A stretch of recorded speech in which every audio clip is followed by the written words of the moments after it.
Again, on Fort's suggestion, we mainly traveled at night. Even though the world was such a mess, the twilight still made everything look quite beautiful.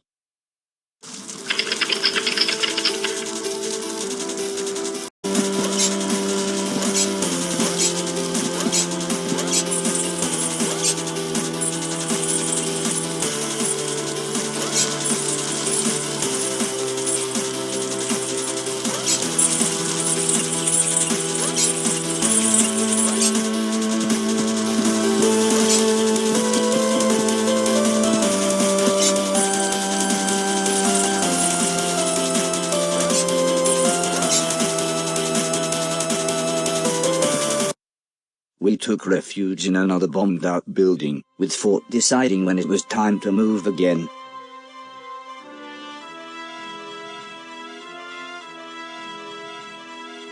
We spent the next few months traveling like this until eventually, we made it to the robot capital city.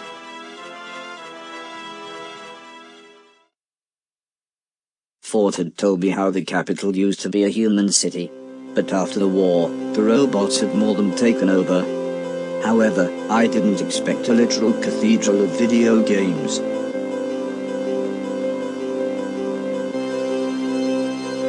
I joined the queue and signed up for the tournament as soon as I could. "I'll be over there, buddy. Good luck," said Fort as he found a seat with some huge agricultural robots and attempted to blend in. Before the competition began, the host spoke of many rules, laws and grand philosophies, comparing life to various video games. It sort of reminded me of Alice's church, but with none of the warmth or compassion. But still everyone clapped. There were to be 3 rounds to the competition, with a choice of 2 games per round. The player with the highest score would win, and advance to the next round. I won the coin toss, so it was my decision which game we played.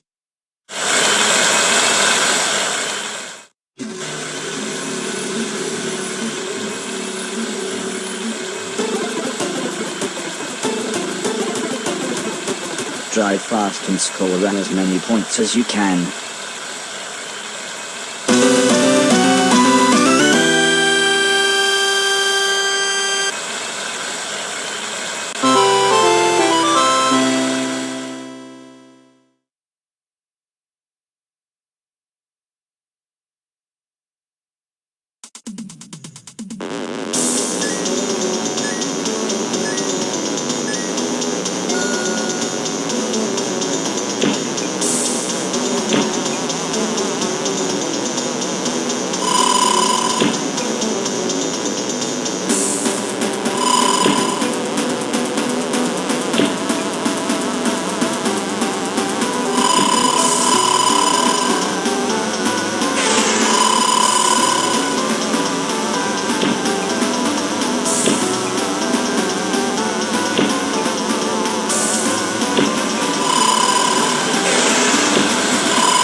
Checkpoint.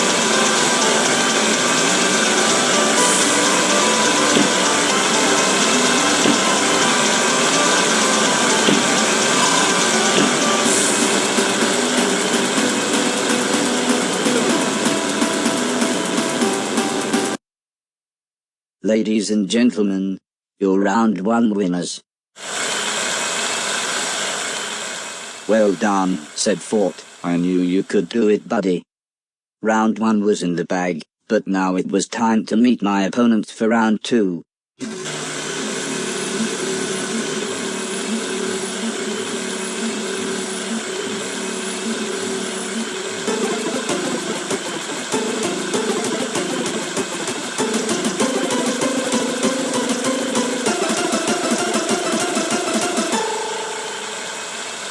Shoot everything and score as many points as you can.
Ladies and gentlemen, these 4 are your semi-finalists. Fort smiled as I stepped off the stage, but neither of us said anything. We were too focused on winning.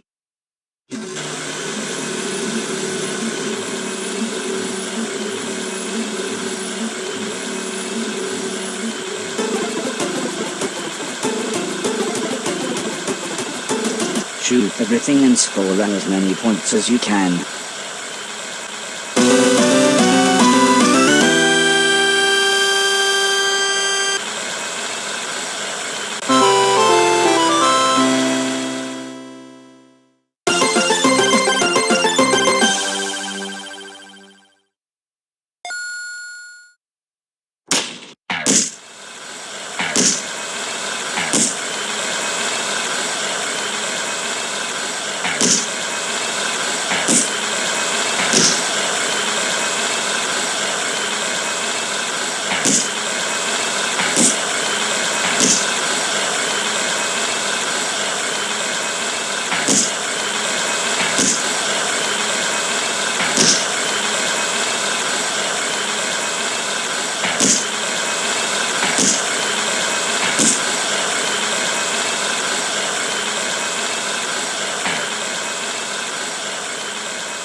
So here we have it. These 2 are our ultimate competitors. They will now fight it out in the final round.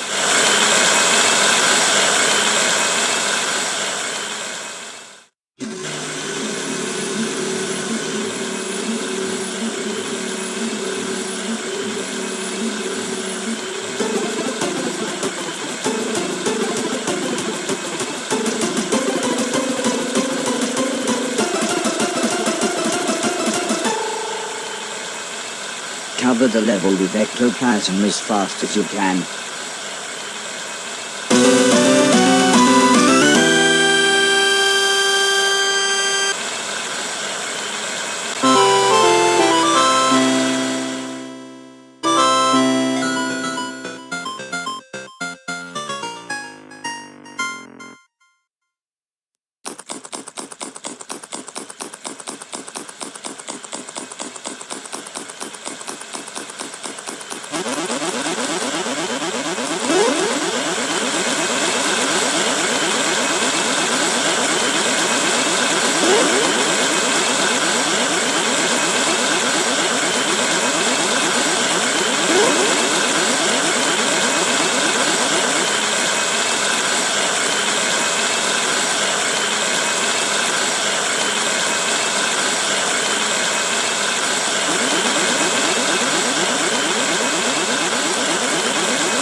Everyone cheered.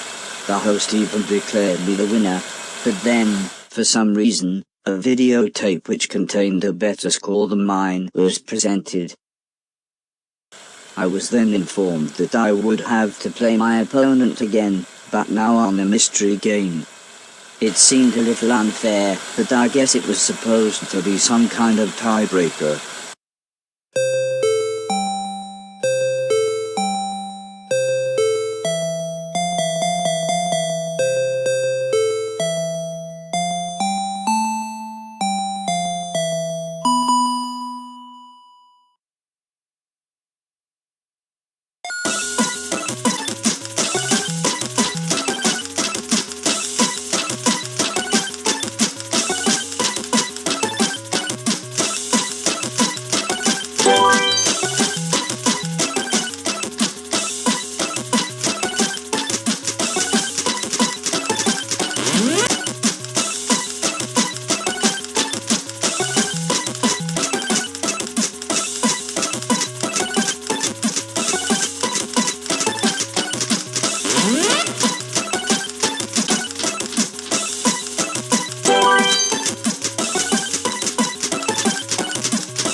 finally won round 4, and thus the whole competition.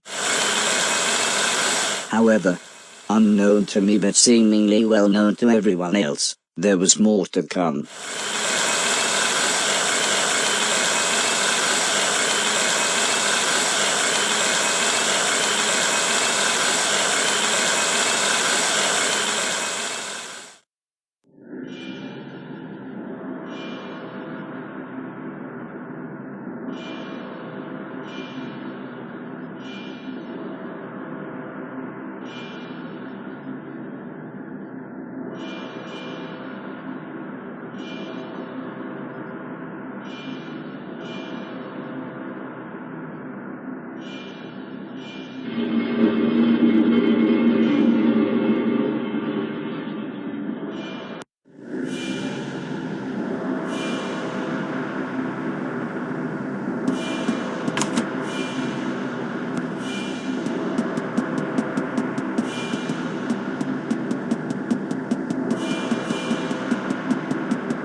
As I walked forwards, I heard a voice reciting a poem. To see a world in a grain of sand, and a heaven in a wild flower, hold infinity in the palm of your hand, and eternity in an hour. Show me your mark, demanded the yellow machine. I would have done as he said, but I had no idea what he meant. The machine sighed. Your serial number. Who are you, robot? To me, the number had always looked unimpressive, but it clearly meant something to this machine. For several minutes he called me things like, the firstborn, the chosen light, the cleanser of the world, and of course, literally, the one. No matter, said the machine when he finally composed himself. Before you can take the artifacts, we must play the game. Winner stays on.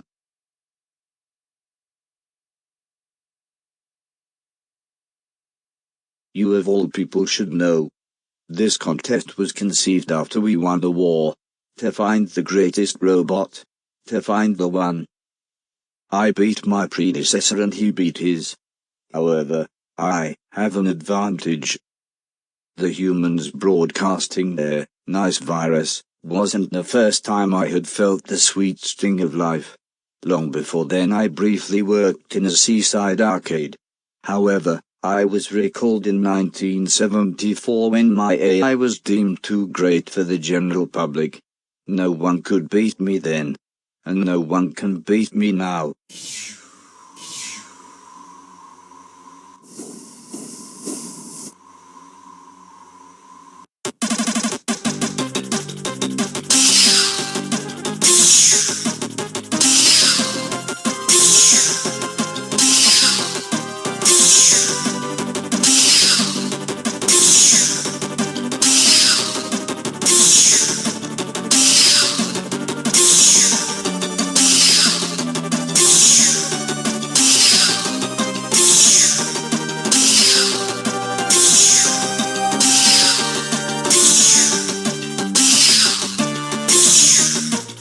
I must be getting old.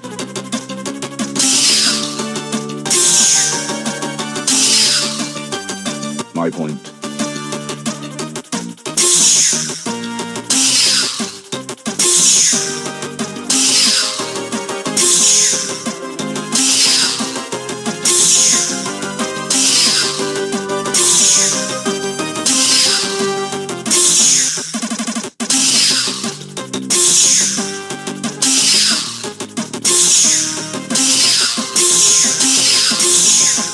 That wasn't fair.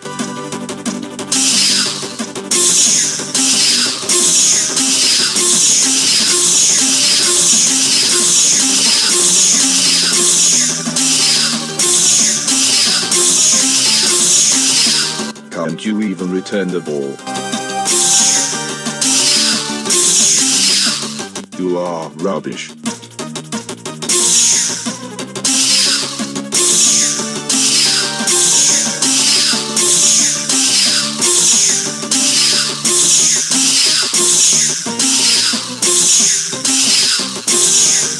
No, you can't win.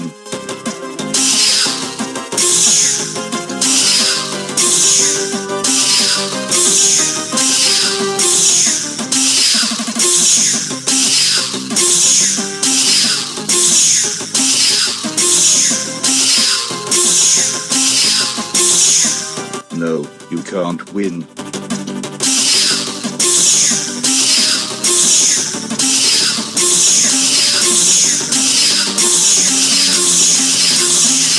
Can't you even return the ball?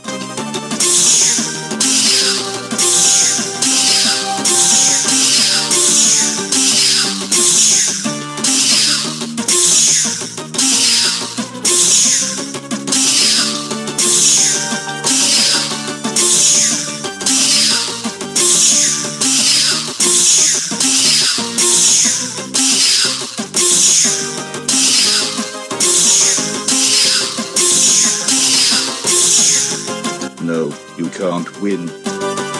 Sometimes my conquered opponent has to be coaxed into submission, said the machine. Some by force, some by bribery, some just need a few simple words. But I understand my fate.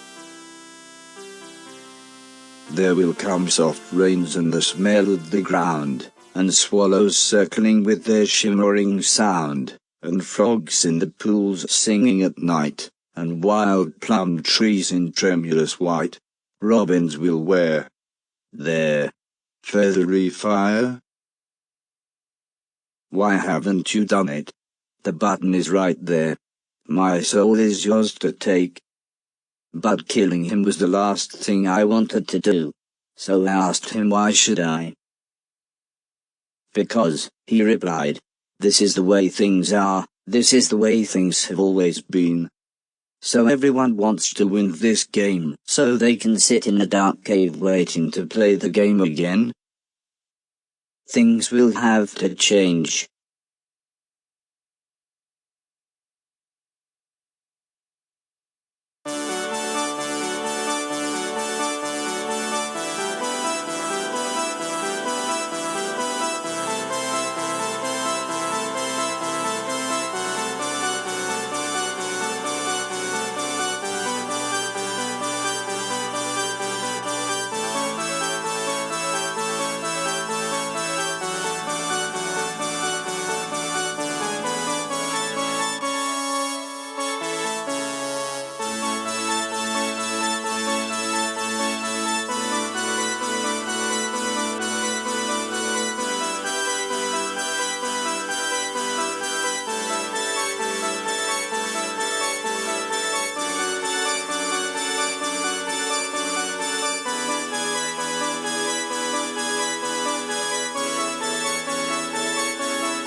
And so, I was crowned by the grace of God, defender of the faith and ruler of the known world.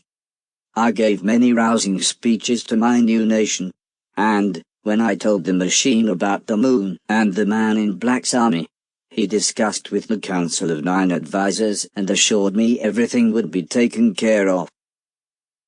I had won the sacred tournament, so I, and I alone, had the right to wear the magic shoes of gravity defiance.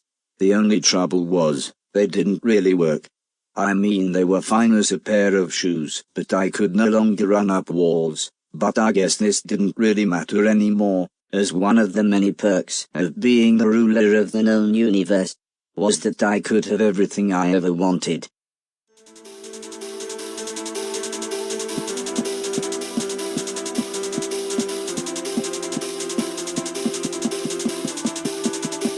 Come and see me. Forbes worried I was being sucked in by it all. I am not, I replied. I'm ruler of the world. Ford sighed. That's exactly what I mean.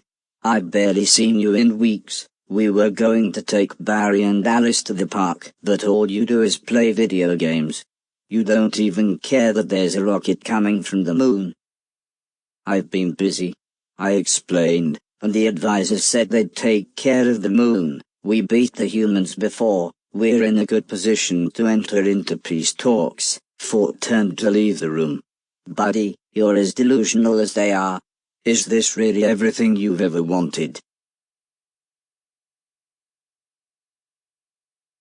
You win.